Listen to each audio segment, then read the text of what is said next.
Okay. Once upon a time, a long, long time ago, there was a princess. And this princess lived in a castle. She lived way up high in the top of a castle in a big tower. And she had been in this tower so long that she had forgotten how long that she'd been there.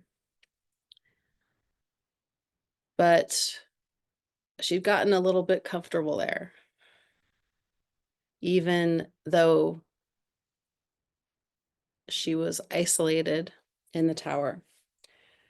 She could look through this big window at the top and she could look down onto the village and see the people living their lives. And she would go down into the village in her mind. So she would pretend on, sorry, one second. There's one.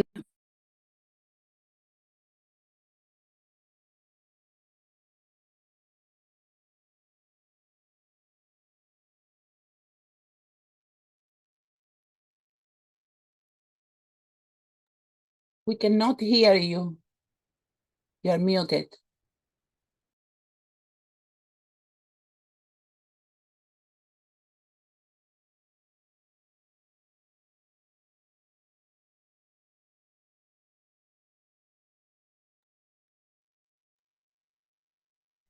Can you hear me now? Yes. Great. Thank you. Did you, how much, how long was I muted for? Does anybody know?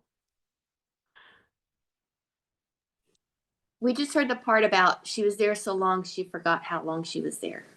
Okay, great. So not too long. Okay. Thank you for letting me know. All right. Can you guys hear anything else? How's the sound and everything else before we? Sounds good. Great. Okay. Thanks for bearing with me. This is my first time with hosting myself. Okay. Okay, so she was up in this tower and she would look down on the town. And there was one particular place that she would focus on each day. And this was a place where a little family lived. And she would watch this family and watch the couple and watch the kids. And um, she would remember the times when she felt this too, when she felt this love of a family, connected family. And she would remember when she was very young and her dad was still alive and her mother was around, and they would enjoy each other and play and they would sing together. And she would escape in her mind and go to the past, but then also go to the future, to this family that she was seeing. And that was what she did pretty much most of the day. Her day consisted of being isolated in this tower.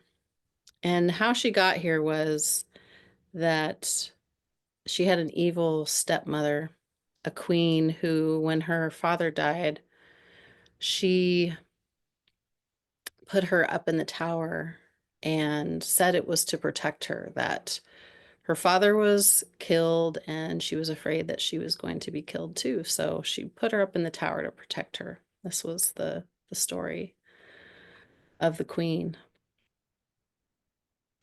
And so that's how she lived every day.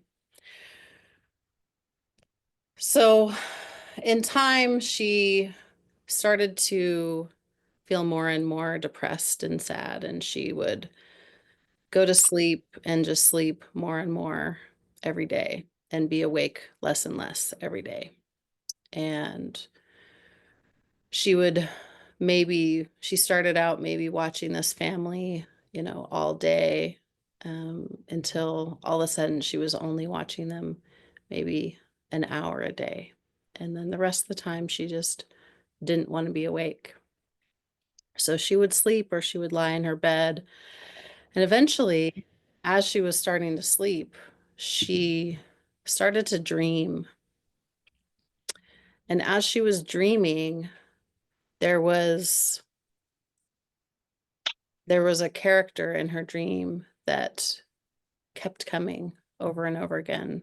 And she had, inside the dream, she had this feeling that she had met this creature before, but she couldn't really tell what it was. So she just kept looking at this image in the dream that was kind of started out black, and then it would slowly she'd start to see a little bit of color, a little bit of color each night.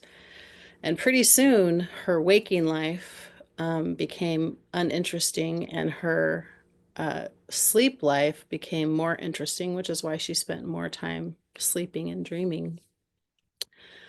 Because as she was dreaming, she would start to feel and see this character starting to come through the darkness. And at first, she just saw something red and shiny. And then the next night and the next week, she would start to see a little bit more color, and it was starting to she was starting to see shapes and forms. And the other thing that she could sense and feel about this character that she knew was there but didn't know what it was she could sense how it was feeling. She could actually sense this feeling of loneliness and isolation, and actually all of the same things that she was feeling herself. So her dreams became a way for her to face the things that she couldn't face actually in the daytime. And her seeing that dragon, just it gave her this opportunity to really feel and sense into another being outside of her. So she continued to dream every night, and one night she actually was able to see a tail, and she guessed from there that maybe it was a dragon or a dinosaur or some kind of beast. She wasn't really sure. She did hear once about dragons from a story from her grandparents long, long, long time ago when she was very small. They would tell stories of the dragons. And the dragons were told in this mythical way in those stories back then, where there was a sense of them existing but not really existing, and people weren't really sure if they existed or didn't exist. But she always had a feeling when she was a little girl that they did exist, but she didn't know anybody who'd ever seen one. So as she was dreaming, she started to see this dragon's tail. All of a sudden, at one time, she was able to see the entire dragon. And then as soon as she was able to see the dragon, she was also able to see that the dragon was chained. He had these big iron chains around his feet. And she could also start to see where he was. It looked like a big cave, very dark cavern. And she could see again, as she could see, she could also feel and sense his emotional state and how he was feeling and all of that. And she really felt for him. And the other thing she started to notice was a feeling that maybe he was alive somewhere. Maybe he really existed somewhere. So she started to have this hope actually that started to grow inside of her of it was a very unknown thing because she didn't really know if they existed or not, but at the same time, she had this hope that was in her heart that was starting to bring her alive a little bit. She started to be awake a little bit more. She started to dance in her tower that she was in at the top of the castle. She would sing, and her her spirit started to rise from just knowing or just having this feeling or this sense that there was there was this magical dragon somewhere and that they existed. Just that alone helped her. She also started to feel that there was that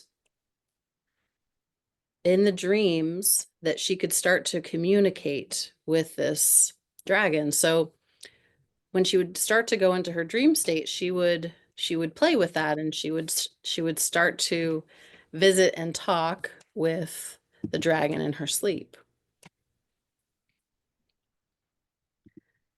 And as she would visit in with him and kind of communicate with him in the way that she could, they started to have a bond.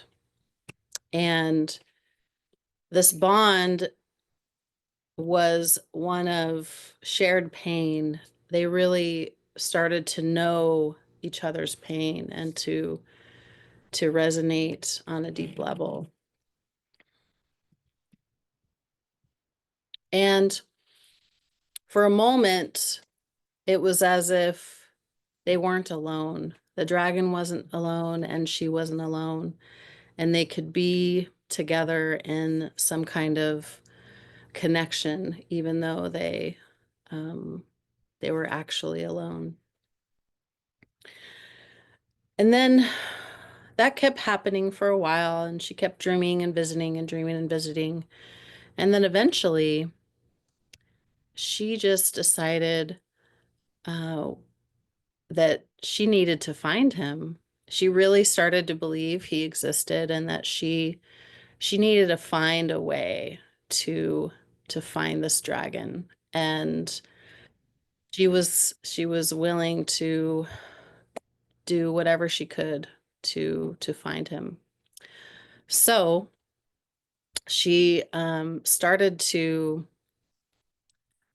draw up and think of a plan for escaping the tower. Okay, I'm going to pause there, um, and I'm going to open it up for a little bit of discussion. You're welcome to share. And I think everybody can still unmute themselves, right?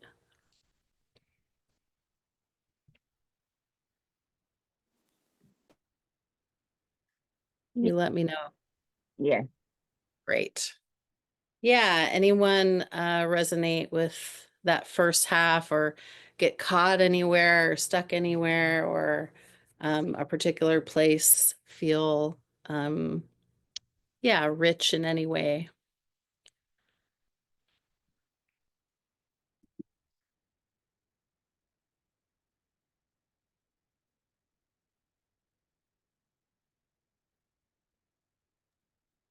For me, what came up was this idea of the princess basically isolating herself because she believed that the world was not a safe place to be. So she would sort of pretend in her mind to go out into the world, but she wasn't doing it for real. It was just an imaginary exercise for her, and that Yeah, that resonated with me big time. Yeah. yeah, really, really good noticing. Yeah. I was struck by how her awakening was a one of physical expression, Mm, dancing and singing. yeah. That was I, yeah, that really spoke to me. Nice. Yeah. Beautiful.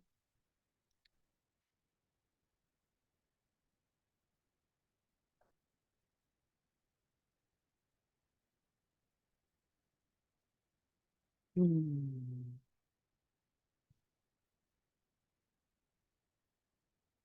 Anybody else want to share? I'm always amazed it always comes out so different every time.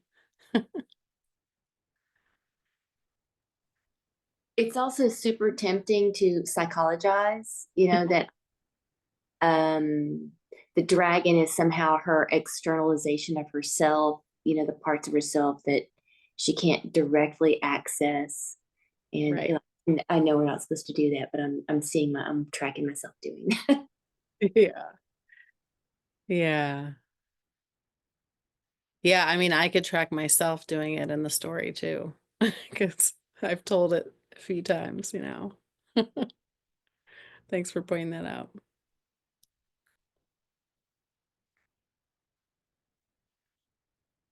All right.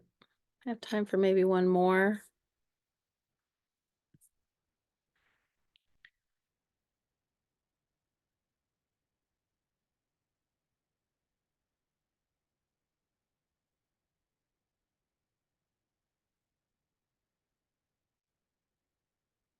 Okay, I will keep going then. Okay, so the princess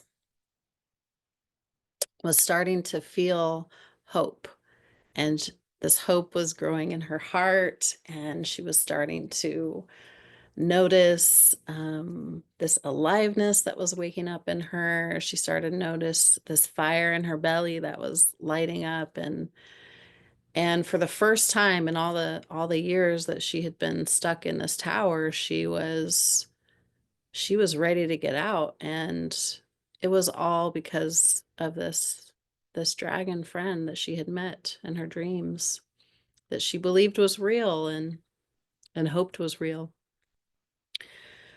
So she started to doctor up this plan, and in this plan she figured out a way that she could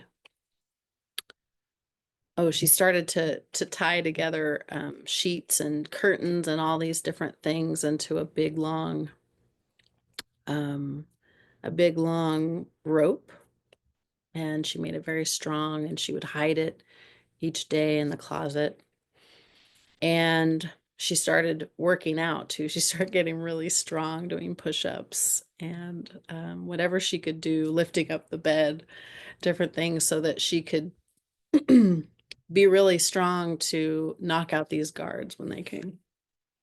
So she was doing all this preparation because she had to make this plan and execute it.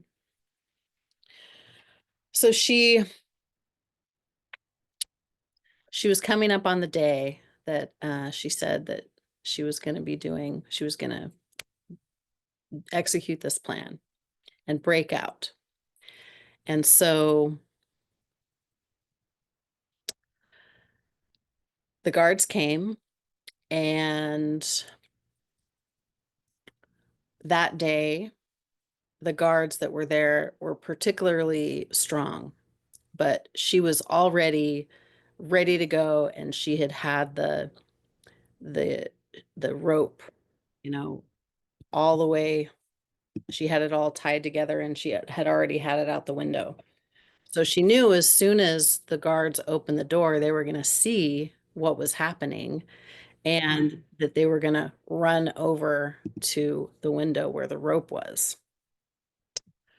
So she hid behind the door, and as soon as the door opened and they came in to give her dinner, she she was right. They opened the door and they looked over and they saw the sheet going out the window, and they ran to the window, and she ran out the door and closed the door and locked it.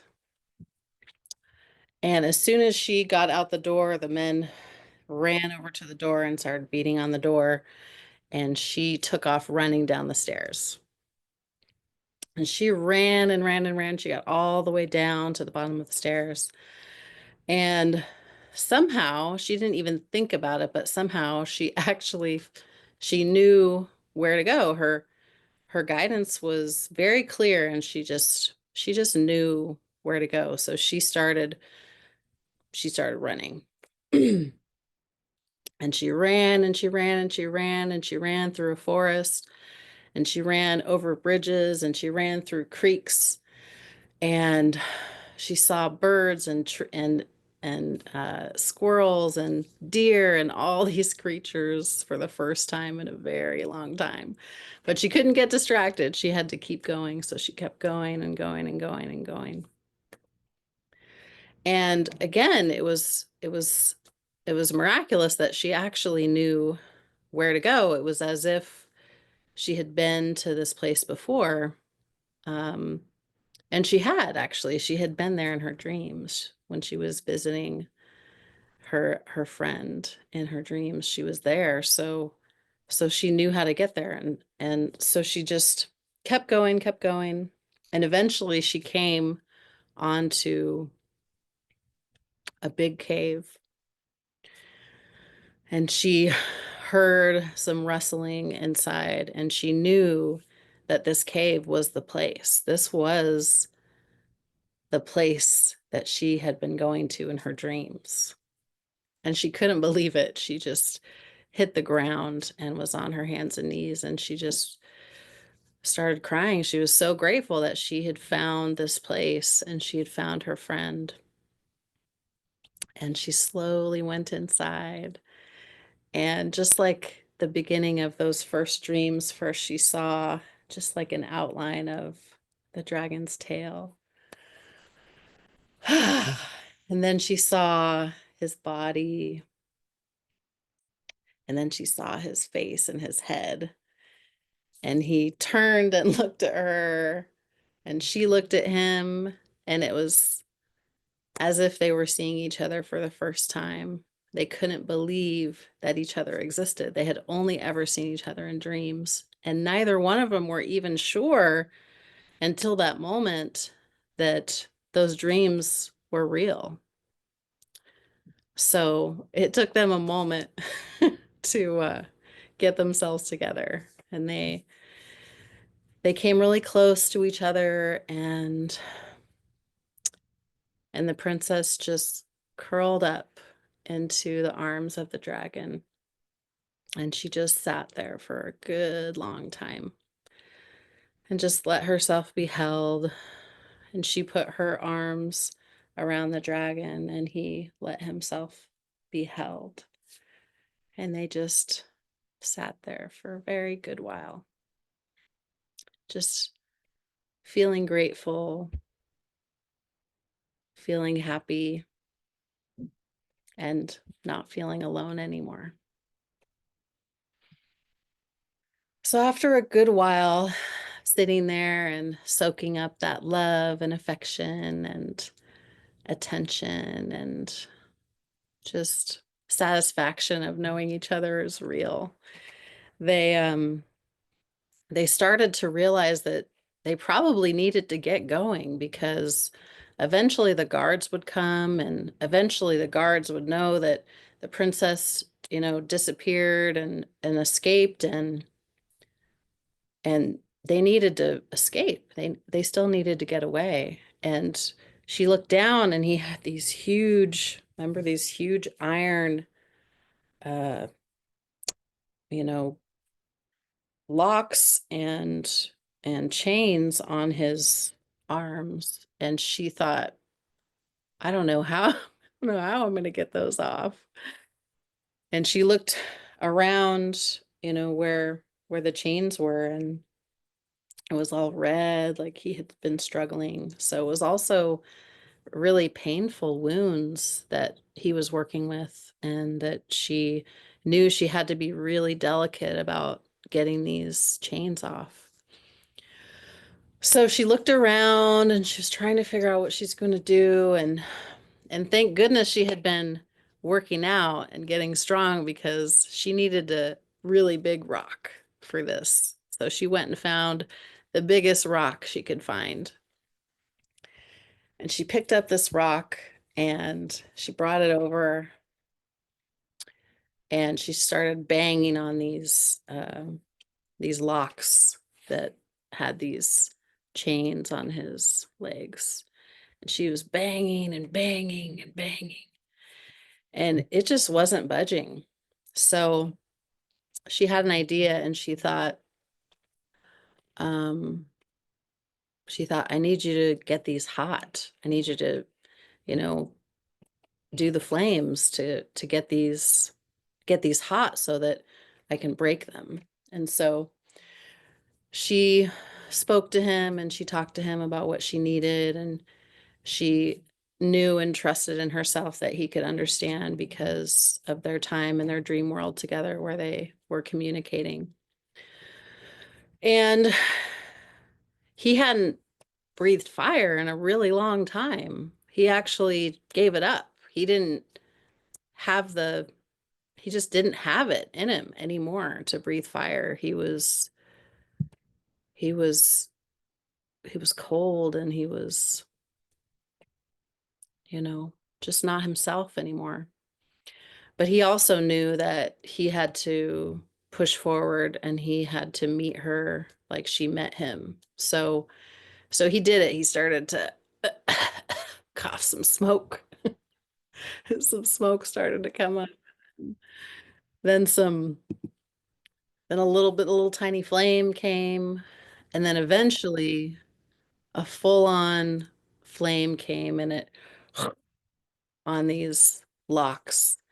And as soon as he hit it with the flames, then she hit it with a big rock and it went busted open. She got one and then two and then the third one. And she was just about to break the fourth one when, sure enough, the guards and the queen came running in. I don't know how they knew, but they knew they were together and they started to come at them. So the dragon had to breathe fire again to try to protect them and keep the queen and the guards at bay. And then he breathed fire at that last one. And then she broke it with the rock and jumped on his back. And then he had to breathe fire again. And then all of the guards cleared away because they didn't want to get burned. And they flew out the window of the cave. And they were free. All of a sudden, it was like they could be free. And they didn't even truly understand what that was for quite a while, actually, because they were flying in the dark. It was dark and they couldn't really see much. But after a while, when the adrenaline kind of came down and they started to feel a little bit more relaxed, and the dragon started to get used to being able to fly again, and the princess started to let go in her body and get a little more relaxed and release the tension. That was when they started to see the stars in the sky and the planets and all the sparkling things that were kind of magical. They didn't really, the dragon for sure hadn't seen the stars in a very, very long time. And he hadn't flown in a long time. So it took a while, but eventually he started coming back into his joy too. And he started to kind of fly around different angles, and she was looking at the stars and singing, and they were just having a jolly old time. And as they were going through this joyful practice of being free together, they started to see the light come up. The sunrise was coming. There was all kinds of colors. they hadn't seen in a really long time. They started to see the ocean and the land come up in their view. And they kept flying for so long. It was a couple of days, actually. And they didn't know where they were going, but somehow the dragon, he kind of knew. Something inside of him kept telling him which way to go. Kind of like when the princess got out of the castle and knew how to find the dragon, he also knew how to find wherever he was going. He just knew. So he was flying and she was holding on and singing. And eventually they came up on what looked like a bluff and some big mountains and islands and a really magical looking place with all kinds of big trees. There's these really big trees that had these wavy vines. And off in the distance from where they saw this bluff, they also saw something in the sky. Like it was really far away, so it was hard to see. But eventually, as they came closer and closer, they could see it. It was colored, whatever it was. There was different colors in the sky. They couldn't tell what it was quite yet, but there was an excitement building inside of them, like, oh, what could that be? Just colors and saw this beautiful land and ocean, and it's just very, very beautiful.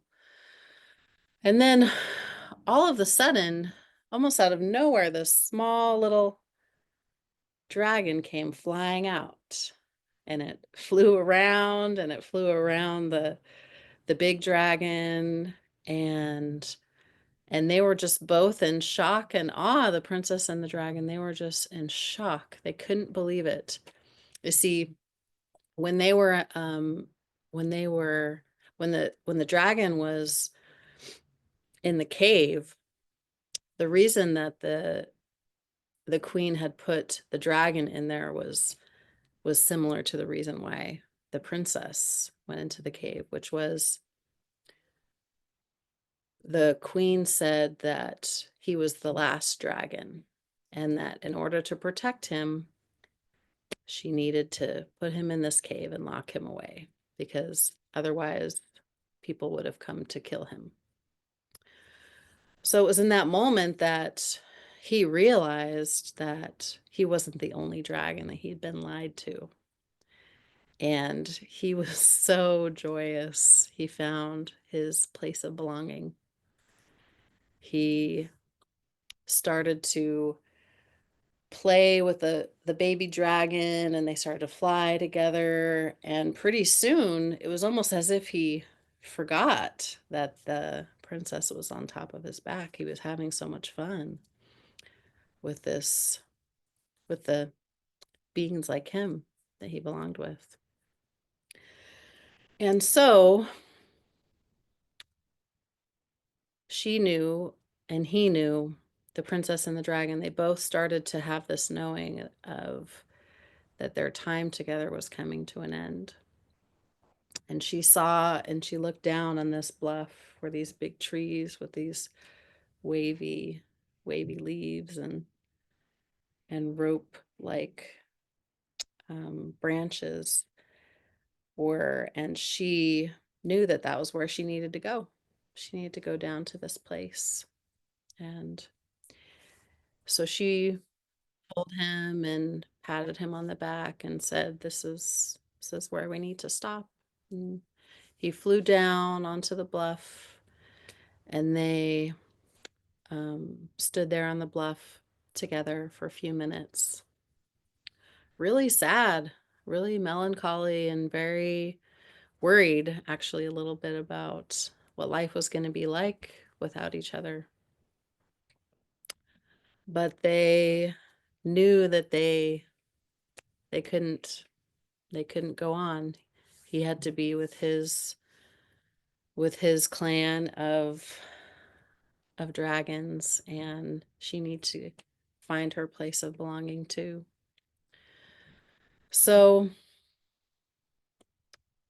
they started to give each other another hug, that same cuddle of closeness when they first saw each other became a cuddle of goodbye, and they held each other and they were tearful and they said their goodbyes and in their hearts, and the princess with her words. And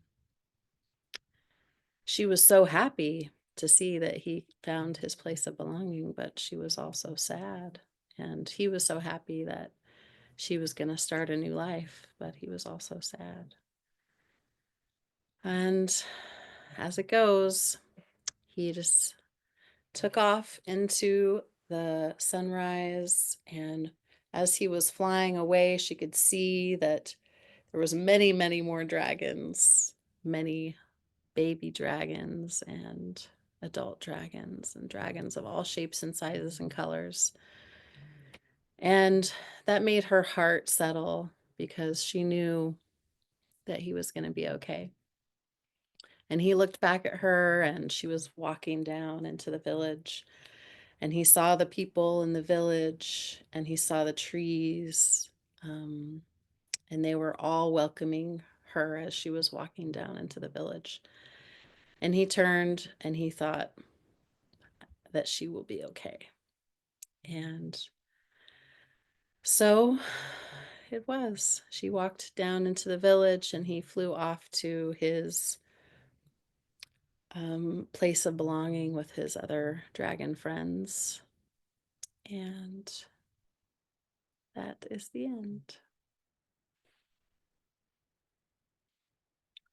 Thank you. Thank you for being here. This was so fun to do. Please, if you have anything you'd like to share, any moments that stuck with you, any ways in which you resonated in your own life, or yeah, anything at all that you'd like to share, I welcome it so much and love to hear anybody's share.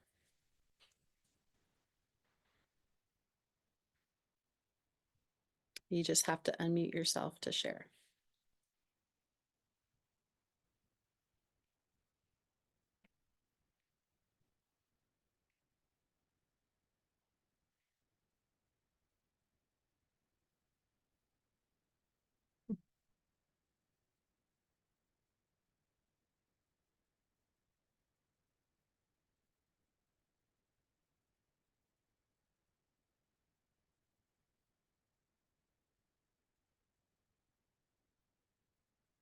Anyone like to share anything?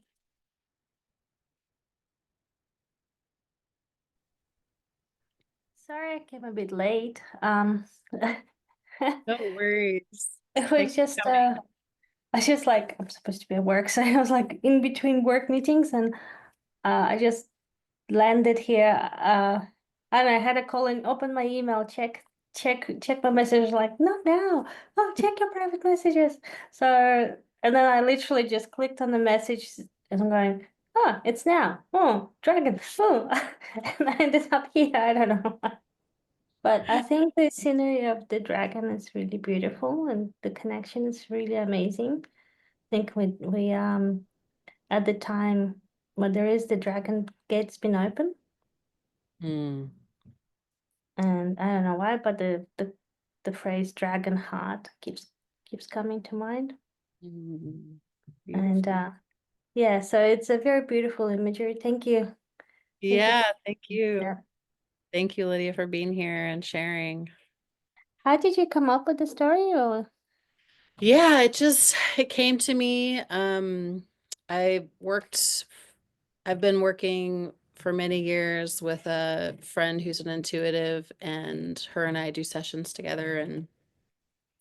And as I was going through this separation and divorce with my partner, this story came, and it was a medicine story for me at the time, and it really helped me live into it. I think that's usually what a good story helps you do, a good medicine story.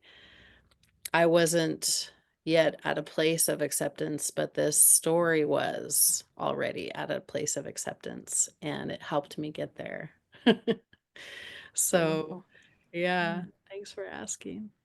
Yeah. No, and I think it's important. Like I recently sort of realizing I'm going through my own kind of transformation and healing as well. And part of that is the connecting with the stories and the circle, now female heritage as well. Yeah. Like, because there's so much trauma that needs to, I think, worldwide to heal. Like there's so many stories that we take for granted that can be rewritten now, I think. And I think it's a really good way to start looking at something and rewriting these and finding new endings. And that's Yes. beautiful. Yeah.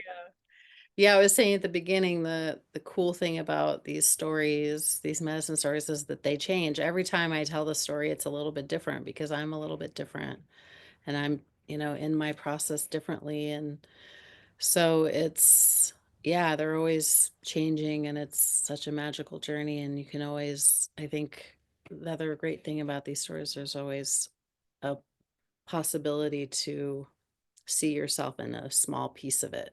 So, Mm. yeah. Yeah, Yeah. I am. Oh, Thank you. Thank you, Lydia. Anne, did you want to share something? yeah. I just, at the beginning, somebody was interpreting something, and that I thought I heard them say that I know we're not supposed to psychologically interpret it or something. Was so, and then I heard the story, and I'm looking inside me as to what's trapped, like the dragon. And is that not what I'm supposed to be doing? Or, There's no right or wrong way to listen to a story. I oh, mean, in my opinion, it's really what to notice. What we invite people to notice in these stories is um where you get lost in the story. So it could be a place where, oh, I stayed at the dragon being in the cave. Like I stayed there. The story kept going, but I stayed there. And then eventually I came out of there and I was back in the story somewhere else. So there's kind of just like a noticing that we invite people to have with, is there a place that the story kind of took you, or is there a place that the story um, is similar to something that's going on with you, and that story of what's happening in your real life came in and interrupted you from being here present in the now for the story. Does that kind of help, Anne? oh, well, that's one thing. I'm not sure that happened, but that, like, it's really a good thing to, like, it seems like there might be parts in the story that are that I dissociate from or distract from in some way. And Right. Yeah.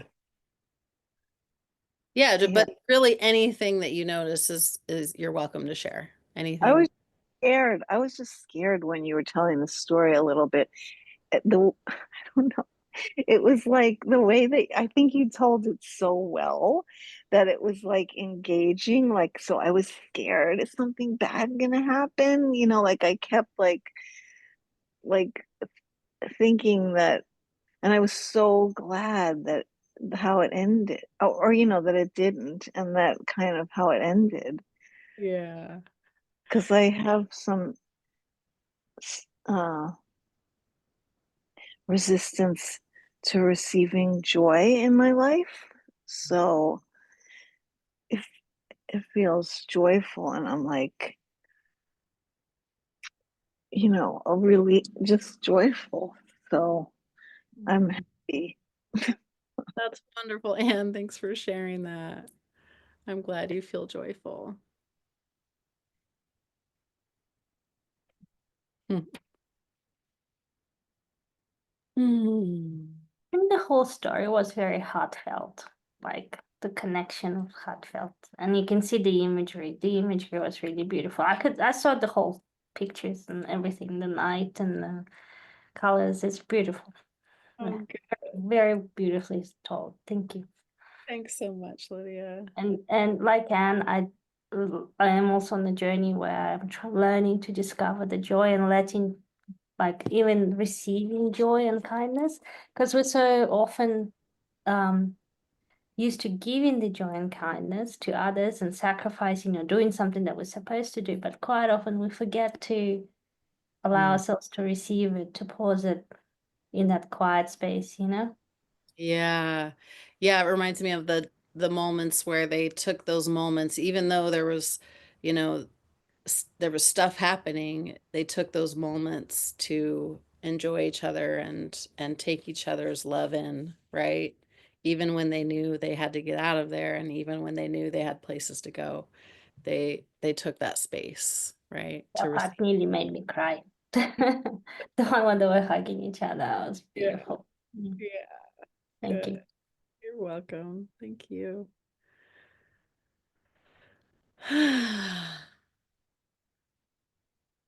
Yeah. Any other shares before I share a little bit about myself? And okay.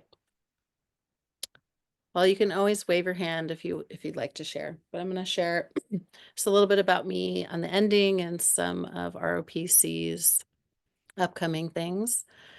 Again, my name is Laura Doctor, and you can find me on lauradoctor.com. That's my website. I do organizational consulting for nonprofit organizations and small independent businesses and entrepreneurs. I also sing and songwrite and write comic books and do rites of passage work. This year, I'm not on any ROPC programs, but I hope to be. We'll see. There might be some coming over on the West Coast. I live on the West Coast in Trout Lake, Washington, and that's Southwest Washington State.